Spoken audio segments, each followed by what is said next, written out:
हो सकता है कई लोगों को हमारी बात अनुचित लगे, पर हम एक बात आपसे निवेदन करना चाहते हैं। कई लोगों को हमने देखा है, कई महापुरुषों को भी हमने देखा है, वो चलते फिरते ये जपते रहेंगे, हाथ में लिए घूमते रहेंगे। छोटी छोटी मनका वाली भी होती है, उसको ऐसे लिए घूमते रहेंगे। जैसी चाय आ जाएगी सो पकड़ के चाय भी पी लेकर हाथ धोके फिर जपते रहेंगे। ये दिखाना नहीं है। 24 घंटे हाथ में माला। हमारे पूज्य पिताजी महाराज कहते हैं, ठाकुर जी उस दिन मिल जाएंगे जिस दिन माला जपते जपते जपते माला छूट जाए, नाम ना छूटे। ये साधन है। साधन 24 घंटे नहीं रहना है हाथ में, नाम होना चाहिए जिह्वा पर। इसके बिना अगर नाम प्रकट नहीं होता है तो कहीं ना कहीं आपकी भक्ति में चूक है। आपको जरूरत पड़ती है, एक साधन मिलेगा तो ही आप नाम जप कर पाओगे।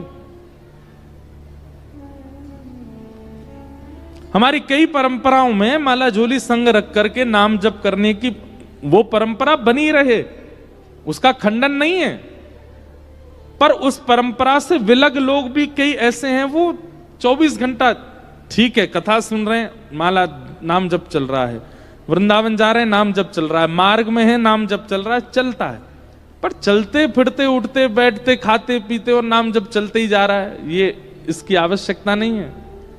नाम हृदय में होता है, नाम जिह्वा पर होता है, नाम मन में होता है, वहां चलते रहना चाहिए। हमारे राधा वल्लभ संप्रदाय में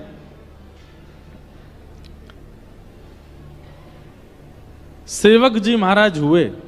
सेवक जी महाराज, बहुत ध्यानपूर्वक सुनिएगा।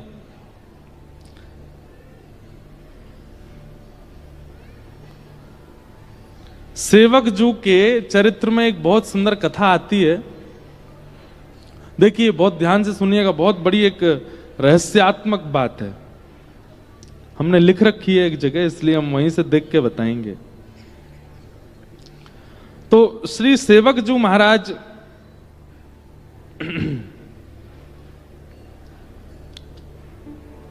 जिनका पूर्व नाम था दामोदर दास जी। क्या नाम था? आप जबलपुर के पास के निवासी थे, मध्य प्रदेश में। तो आपके एक मित्र थे चतुर्भुज दास और आपका नाम था दामोदर दास। तो एक दिन की बात है कि श्री सेवक जी नाम इनका बाद में पड़ा, पहले इनका नाम दामोदर दास था। तो दामोदर दास जी, चतुर्भुज दास जी, उन दोनों का सत्संग के प्रति, भक्ति के प्रति, भजन के प्रति पहले से ही बहुत रुझान था। तो कभी भी नगर में कोई संत आते थे, महापुरुषों की टोली आती थी, तो ये दोनों जरूर जाते थे और जाकर के उनके मध्य बैठ करके कुछ चर्चा सुनते थे, उनकी सेवा करते थे।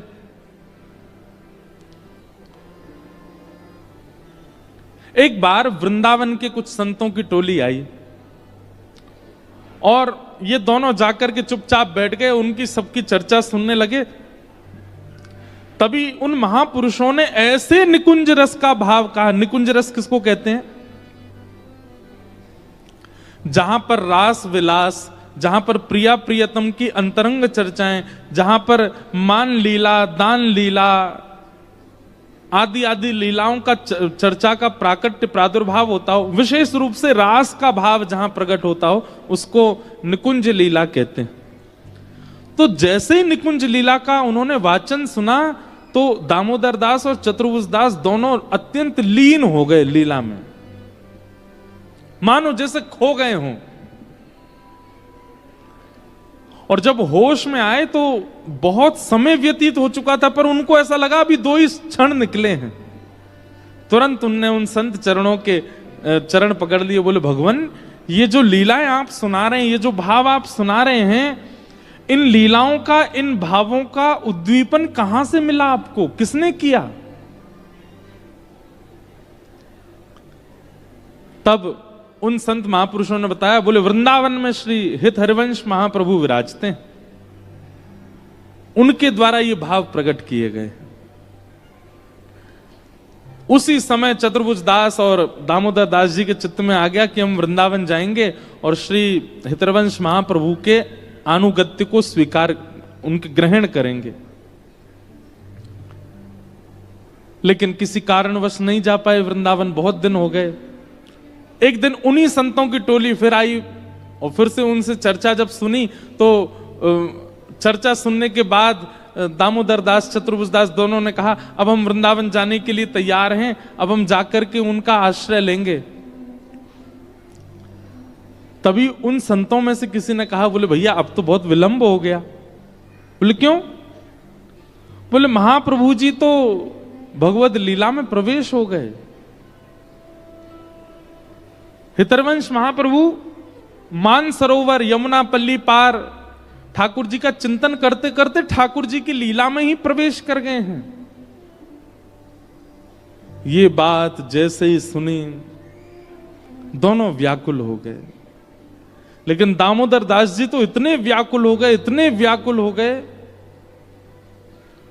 उसी समय ध्यान में चले गए, मानसी में प्रवेश कर गए और महाप्रभु जी का अत्यंत विरह वेदना से चिंतन करने लगे। ऐसा कहते हैं उनका चिंतन इतना प्रगाढ़ था, इतना दिव्य था, इतनी उत्सुकता से महाप्रभु जी को याद कर रहे थे, नेत्रों से अश्रु प्रकट हो रहा था।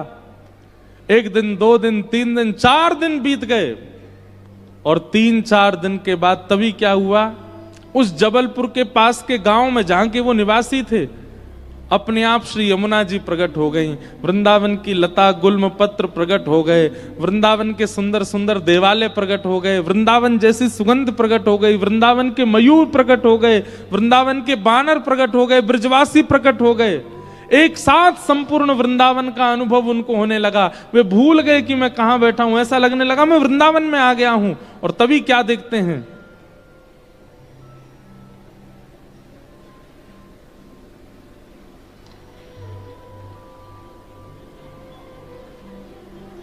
बिस्कुट आए हैं, चाय भी आ गई, बिस्कुट भी आ गए।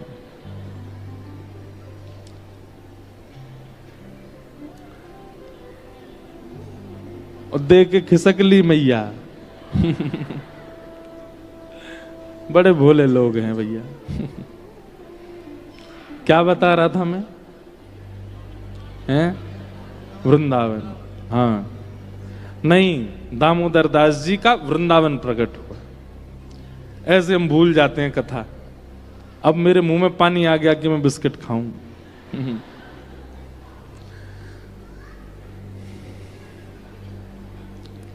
सब कुछ वहीं प्रकट हो गया। और तभी ऐसा पहले भी कई महापुरुषों के साथ हो चुका है और आज भी हुआ है। मैंने एक आधों के दर्शन किए हैं जिनके गुरु शरीर से नहीं है, लेकिन फिर भी उन्हीं गुरु से उनको दीक्षा प्राप्त हुई। हितरवंश महाप्रभु प्रकट हो गए, प्रकट होकर कहने लगे, अरे क्यों रोते हो, क्यों इतने व्याकुल हो रहे हो, क्यों इतने विरह भाव में? बोले आप मुझे बिना अपना अनुगत्य दिए अपनी लीला में प्रवेश नहीं हो सकते। आपसे मेरी प्रार्थना है, पहले मुझे अपना अनुगत्य प्रदान कीजिए। महाप्रभु श्री हितरवंश जी ने सदेह प्रकट होकर के और दामोदर दास जी को कृपा पात्रता प्रदान की, उनको दीक्षा प्रदान की। राधा वल्लभी संप्रदाय में उनको दीक्षित किया, राधा नाम महिमा, राधा नाम का मंत्र प्रदान किया। ऐसा संभवतः उस काल में पहली बार हुआ था कि गुरुजी सशरीर पृथ्वी पर नहीं है, लेकिन शिष्य के आर्त भाव से, शिष्य के प्रेम भाव से गुरुजी को आना पड़ा और आकर के दीक्षा देनी पड़ी। और तब उनको दीक्षा प्राप्त हुई।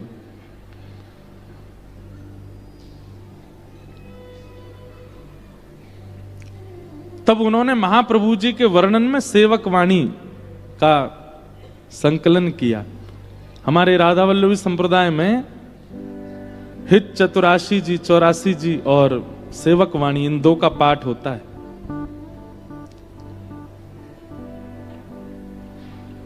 सेवक जी के इस पूरे महत्व को जब श्री वृंदावन में हितरवंश महाप्रभु के पुत्र वनचंद्र जी ने जब सुना तो वनचंद्र जी ने संकल्प लिया कि जब सेवक जी वृंदावन आएंगे तो मैं खूब सारे रत्न, खूब सारे आभूषण, खूब सारे, जैसे नंदोत्सव पर रत्न लुटाए गए थे ऐसे लुटाऊंगा जिस दिन सेवक जी आएंगे। इतनी सुंदर लीला है, मुझे आज अचानक याद आ गई है। सेवक जी जब पहली बार वृंदावन आए तो कैसी लीला घटी। श्री राधा वल्लभ लाल जी खड़े थे और वनचंद्र जी उनकी सेवा श्रृंगार कर रहे थे, आरती कर रहे थे।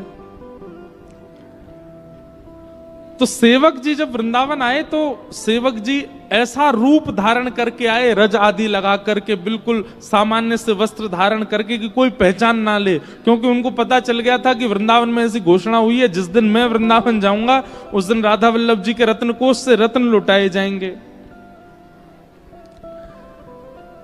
उनको इस बात की उनको अच्छा नहीं लग रहा था कि मेरे जाने से ऐसा नहीं होना चाहिए, मैं तो एक सामान्य सेवक हूं। तो सेवक जी जैसे ही वृंदावन आए कोई उनको पहचाना नहीं। राधा वल्लभ जी के मंदिर में आके इतनी भीड़ में ही आके खड़े हो गए, तब भी उनको कोई नहीं पहचाना। सेवक जी बोले अच्छा कोई पहचाने ना, हम चुपचाप दर्शन करके चले यहां से। वृंदावन श्री वनचंद्र जी राधा वल्लभ जी की सेवा कर रहे थे, तभी राधा वल्लभ जी अपने नैन की ये पुतलियां हिलाने लगे ऐसे ऐसे। तो वनचंद जी ने पूछा जय जय क्या हुआ? तो ठाकुर जी इशारा करके ऐसे बताने लगे देखो कोई खड़ा है पीछे। और ठाकुर जी ने अपने नेत्रों के इशारे से बताया। जैसे ही वनचंद जी ने पीछे देखा, कहां? तो ठाकुर जी ऐसे नेत्र हिलाने लगे, वहां वो देखो पीछे खड़े हैं, वही हैं सेवक जी इनका जिनके लिए तुमने घोषणा की थी। तुरंत वनचंद्र जी गए, जाकर के सेवक जी को हृदय से लगाया। सेवक जी बोले आप मुझे कैसे पहचान गए? तब वनचंद जी के नेत्र सजल हो गए, बोले कि भैया किसी का रूप उसकी पहचान होता है, किसी के गुण उसकी पहचान होते हैं, किसी की वाणी उसकी पहचान होती है, किसी का ज्ञान उसकी पहचान होती है, पर आपकी पहचान तो राधा वल्लभ जी करा रहे हैं, आपकी पहचान तो राधा वल्लभ जी बता रहे। बोले ये खड़े सेवक जी। ऐसे श्री सेवक जी हुए। और फिर सेवक जी ने कहा देखिए मैंने सुना है कि आपने घोषणा की थी कि मेरे आने पर आप राधा वल्लभ जी के रत्न कोष को लुटाएंगे, ऐसा मत कीजिए। राधा वल्लभ जी के रत्नों को, आभूषणों को आप इस प्रकार मत कीजिए। बोले अब हम घोषणा तो कर चुके हैं, कुछ तो करना पड़ेगा। बोले ठाकुर जी पर चढ़े हुए आभूषणों को मत कीजिए, मैं कोई इतना बड़ा व्यक्ति नहीं हूं, मैं कोई ऐसा नहीं हूं मेरे लिए आप ये करें। हाँ आपने अगर घोषणा कर दी है तो फिर इसके प्रति कोई और लड्डू लुटा दीजिए आदि। तो बोले नहीं नहीं रत्न ही लुटाने हैं। तो कहते हैं वनचंद्र जी ने नए रत्न बनवाए, अमनिया। अमनिया किनको कहते हैं? जो ठाकुर जी को अभी पधराए नहीं गए उनको अमनिया कहते हैं। अमनिया रत्नों को लुटाए लेकिन ऐसे श्री सेवक जी महाराज। ये बात हमने क्यों बताई? महापुरुषों के प्रत्यक्ष दर्शन हो, सामने बैठ के दर्शन हो, उनको प्रणाम करने को मिले, उसी से ही आपको आशीष मिलता है। नहीं, महाप्रभु शरीर से नहीं थे, फिर भी दामोदर दास जी को दीक्षा देकर के सेवक जी बना दिया। ये बात श्रीमद् भागवत में लिखी है। येषाम संस्मरणात् पुंसाम सुध्यन्ति वै गृहा किम पुनर्दर्शन स्पर्श पाद शौचासनादि भी। घर बैठ के आपके चिंतन में प्रगाढ़ता होनी चाहिए, आपके चिंतन में तत्परता होनी चाहिए। आपके गुरु तो जहां बैठे हो वहीं प्रकट हो जाएंगे, वहीं दर्शन दे देंगे। चाहे आपके स्वप्न में दर्शन दें, चाहे आपके अनुभव में दर्शन दें। कई लोग हमसे कहते हैं आप दीक्षा क्यों नहीं दे रहे हमको? हम सोचते तो हैं कि हम देंगे, पर हमको बहुत डर लगता है गुरु बनने में। हमको लगता है हम कथा वक्ता ही ठीक हैं। आप अब कई बालक हमको पता आरोप भी लगाते हैं